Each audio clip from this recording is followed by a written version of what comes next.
This week in Jamaica Now, government announces ban on smoking in public places and in the workplace. Vybz Kartel taken to hospital after chest pain complaints. U.S. judge throws out gun conviction for reggae icon Buju Banton.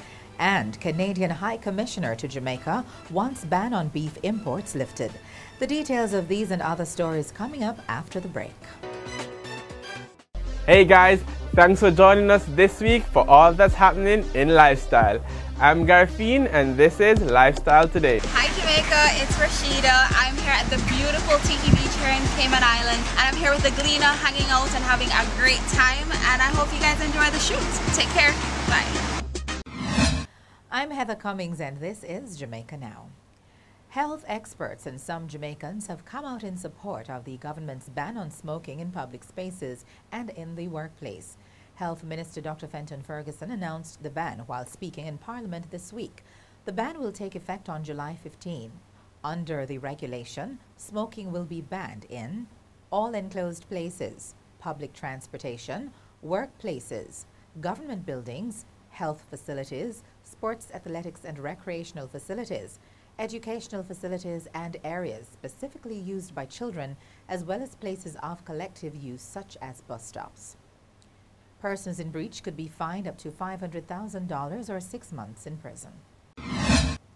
There was high excitement at the Kingston Public Hospital on Thursday morning when dancehall recording artiste Vybz Kartel was taken there for medical treatment. Kartel was taken to hospital after complaining about chest pains. Patients visiting the hospital flocked a section of the facility to get a glimpse of Kartel, whose real name is Adidja Palmer. After leaving the hospital building in handcuffs, Kartel was whisked away in a grey Nissan police motor vehicle. The artiste remains in prison on murder charges. The legal team for convicted Jamaican reggae superstar Buju Banton says he's now weighing its options after their victory in a court challenge this week. U.S. District Judge James S. Moody Jr. overturned Banton's gun conviction and directed prosecutors to file criminal contempt charge against juror Terry Wright, who helped send Buju to prison. Banton, whose real name is Mark Myrie, had sought a new trial following the disclosure that Wright had conducted an internet research on aspects of the case during the trial. With the dismissal of the gun charge, Banton's sentence is at 10 years for now. He was facing an additional 5 years for the gun conviction. It is not yet known if prosecutors will retry Buju on the gun charge. Crowds gathered to sing songs and say prayers outside the hospital where anti-apartheid icon and former South African President Nelson Mandela remains in critical condition. The Archbishop of Cape Town also offered a prayer asking that Mr. Mandela be granted a peaceful, perfect end. News came on Wednesday that Mr. Mandela's condition worsened as he was placed on life support. Mr. Mandela has been hospitalized since June 8 for a recurring lung infection. Operators of Caymanas Park in St. Catherine are counting their losses following an early morning fire at the racetrack on Wednesday. The blaze was caused by a malfunctioning air conditioning unit. The fire rendered unusable the North Lounge, which overlooks seating in the grandstand and reserve areas. However, it did not disrupt midweek racing. The Canadian High Commissioner to Jamaica, Robert Reddy, is raising concern about Jamaica's protracted ban on the importation of beef from his country. The ban was imposed in 2003 during the mad cow disease scare. The country has long been cleared by the World Organization for Animal Health. Mr. Reddy has urged the Jamaican authorities to reconsider their position. We've had discussions with the Minister of Agriculture and with some of his officials for a number of years. At present, we continue to urge the Jamaican authorities to look more positively at lifting those restrictions. To date, we haven't seen that movement. It's an issue we'll continue to work on with the Ministry of Agriculture. However, the Jamaican government says Canada has still not satisfied the conditions to allow for the resumption of imports. And that's it for this edition of Jamaica Now, your weekly review of the big news stories. Send us your comments at onlinefeedback@gleanerjm.com. You may tune into Power 106 FM for regular updates.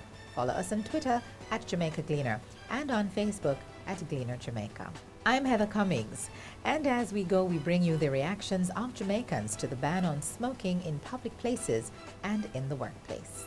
I agree that cigarette smoking should be banned because it is dangerous not for only the person smoking it but also the person around after you inhale it, and because you don't want children to start that kind of, activity. We smoke hard, but when I feel that really relevant, I feel it relevant. But things that others are serious, things out there where they need for tax or charge you for more than the cigarette smoking. I don't have respect for others, people that want to smoke still, but I don't really believe in it. Yeah man, I can't take the cigarette scent sometimes. Me usually smoking about me stop. But I know that the scent of the cigarette wicked now when they're beside somebody and they must smoke it. It smells sometimes you get up, all they smell your clothes, your clothes smell bad like you did a smoke and I know you are smoker. It can cause a lot of injuries, and like when you smoke around people it can cause cancer and all of those stuff, so I think they should ban it. I don't think smoking in public place is really a good thing because you have some people that have asthma and like you can be around them while smoking and don't know, and it can affect them and cause the asthma to attack them. I think it's a good move because honestly I can't take the scent of smoke. It comes like I'm stifled when I'm around anybody smoking. So it's a good move, especially in public places. Yes, it's a good move. Changes start somewhere, so implementing that young persons coming up, they will adapt to it at some point, and even if they don't adapt, other persons will adapt, and eventually it will become just like fashion where everybody adapt and be health conscious and health wise. It's a good thing that the government bans smoking because it's a very bad habit, and when people smoking in public places, it is very disgusting, and it is very disgusting and it is bad for other people's health.